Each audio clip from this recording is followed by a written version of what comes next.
What's up, everybody? Welcome to the podcast. I'm Mike, I'm Duran. and we like to keep it short and sweet. So, Duran, before we forget, what's more important in a relationship? Compatibility or chemistry? Definitely compatibility.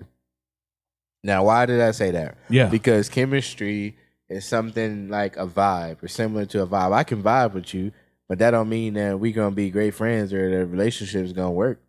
I think if you have actual, how can I say that? Like if you mesh well, if you blend well. Yeah, if I have a connection with you, then things are gonna work out. And this we feel connections all the time. So let me be specific when I say connections. When I say I'm connected to you, I feel like I want to take care of you. I want to do something. So if you feel connected to something, you take care of it, right? You like it, you treat it well, you do whatnot. If you just vibe with me, then it's just a vibe. It's like, hey man, you like Nikes? Me too. We vibing. Now, you've been married for how long? A decade. Okay. And when you met your wife, were y'all compatible? Were you looking at compatibility or was there chemistry? I mean, at the time, it was neither one. I just literally had some Hotel Transylvania type stuff. I had like a zine. Like I had to get to know her, and I was determined to accomplish this goal. Man, I can say that I'll be 13 years married, this year, and it's crazy because I honestly don't think me and my wife were had chemistry when we first met. It was weird. I would speak to her and she'd be like, hi, and then walk away. And there just wasn't a lot of chemistry. And for a minute there, I was like, all right, well, I guess we just gonna keep it friendly and hi and bye and whatever. And then one day her cousin kind of slipped up and was like, she think you cute. And I was like, hold on, maybe it's more to this. And then I shot my shot and I don't miss. I don't miss. And then from there we started talking and I realized that we were very compatible. Right. And so although the chemistry may not have been there immediately, that chemistry came after we found out we was compatible. So I really do agree with you.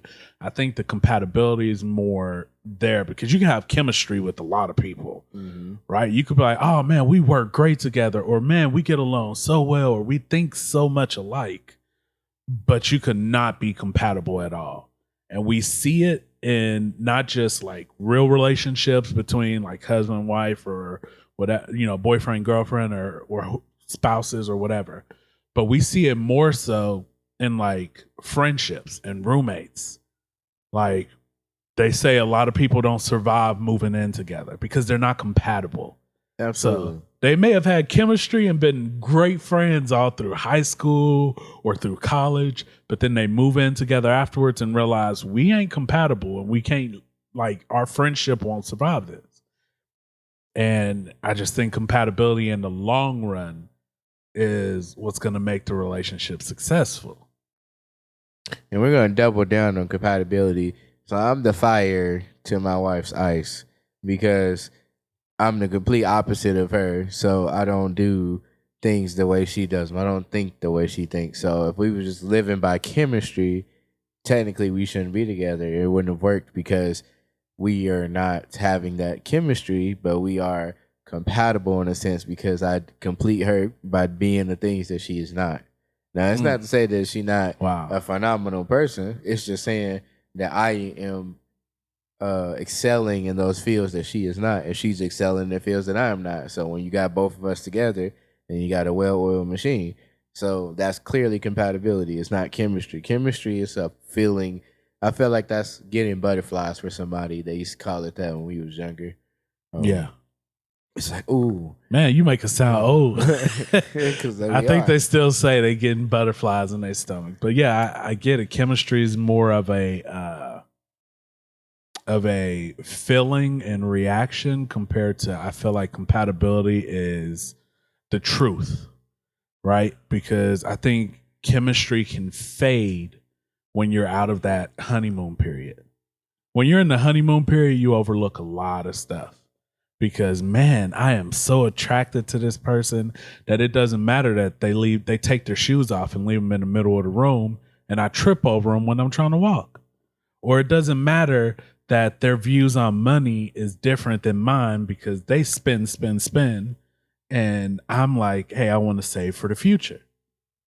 But when you're compatible, you can even have those conversations. And even if somebody's spend, they understand, like, okay, I still want to save for the future. We both have the same goals or want to get to the same place. So let's work on each other when we have those differences, where we're opposites and those opposites attract in those ways. How can we meet in the middle? And you have to be compatible for that. So let me clarify. Having compatibility and being opposites, I wouldn't say opposites attract. Opposition is deadly, regardless of if he's talking about people, enemies, or relationships. It's 100%. You living in a dangerous field all the time. Don't put them ops in your house. Don't do that. But so I'm just saying, like, it can combust and explode in the way you don't want it to combust and explode because you got those compatibility differences. But it's still so much more worth it because you're not living on fumes or a whim. It's not like a wish. Like, I wish this person just keep being the same person they was on Friday, on Monday when I wake up.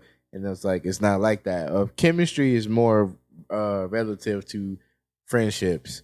And then friendships blossom into other things. So I wouldn't say compatibility after that. I would say chemistry is the start of something. It's just like it's like in the air. You just kind of take it in. Guys have a lot more chemistry with each other than they do with females, or females having chemistry when they meet somebody new. They're more guarded. Dudes are bond over not having hair. See, and I think a lot of people today focus so much on chemistry. And I get it, right? Because if the vibes ain't there when you first meet, then, like, if you're not attracted to them, you're not attracted to them. That's what they say, right? Yeah. But you're not actually getting to know who this person is and what they're bringing to the table. And I say this because there's this YouTube video that I've been watching lately where it's Pop the Balloon. And, they walk out and immediately from the get-go, off of looks, they start popping balloons if they don't want to go on the second date or if they don't want to give this person a try. So it's funny because 30 minutes ago, I was just watching one where this guy walks out and he's wearing his own clothing line, and all the girls but one pop the balloon. There's like 10 to 12 girls. All of them but one pop the balloon. First girl goes, well, he introduces himself and he goes, yeah, I just graduated law school. First off, they judged him by him walking out. I just graduated law school. I'm doing this, I'm doing that. And, I got my stuff together. I'm looking for a woman who's down to earth, who's chill, who's ready to have a good time, but also is, on herself. And the first woman immediately changes her mind.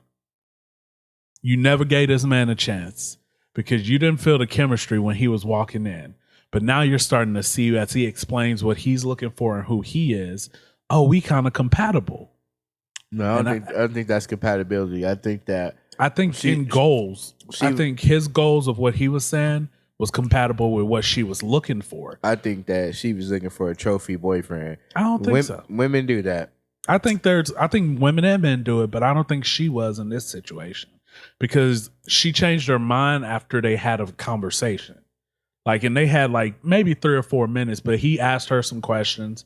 She asked him a few questions, and then they were like, do you want a balloon back? And she was like, you know what? I think I'll take one back. So she changed her mind after realizing that we're more compatible than I thought we were. But first sense says, oh, the chemistry is not there. Let me pop my balloon. And as he went down the line, a lot of these other women, he was saying, oh, yeah, we're not compatible. Oh, yeah, we're not compatible. And so even if they wanted their balloon, it wouldn't have worked out. And I think a lot of people focus on chemistry. When we first meet, oh, the chemistry has to be there. It has to be there. No, get to know this person. keep if you don't know if this is gonna work out, get to know them. You ain't gotta go on dates. You ain't gotta do that. Hang out with friends, see who they are. Oh, okay. Now I'm seeing we got some things in common. Maybe now we're compatible enough to actually go on a date and see if there's more. Build that chemistry up. So now the response to that has to be on the part 2 of this podcast, because it's something that you get from what you just explained. I'm explaining to you on that time what that becomes and who those people become, because I'm just a firm believer in myself. Man, there's been a lot of times people try to make me feel unsure about me. So I don't have to have the same thing that Marvin got. If Marvin wear Calvin Klein all the time, that's Marvin. If his hairline, if he go to the barbershop every week on and die 8 o'clock every time he there, that's him. I'm not doing that. I don't carry myself in the same frame somebody else should. And you shouldn't want that. Why would you want a room full of the same person? Because if you're just looking at it for chemistry, what are you really looking for? Yeah. Compatibility is something that's going to get you a lot further, and it's something that can be molded and tailored to you. I can have chemistry with anybody, but you aren't compatible with everybody. That's something you just cannot find, whatever. You can't force it. It eventually just like throwing together a whole bunch of stuff into a collage, and then it's a hot mess. Well, on that note, we gonna end it here today. Y'all let us know what y'all think. Follow us on social media at Before We Forget the Podcast. And we'll catch y'all next time. Peace. Peace.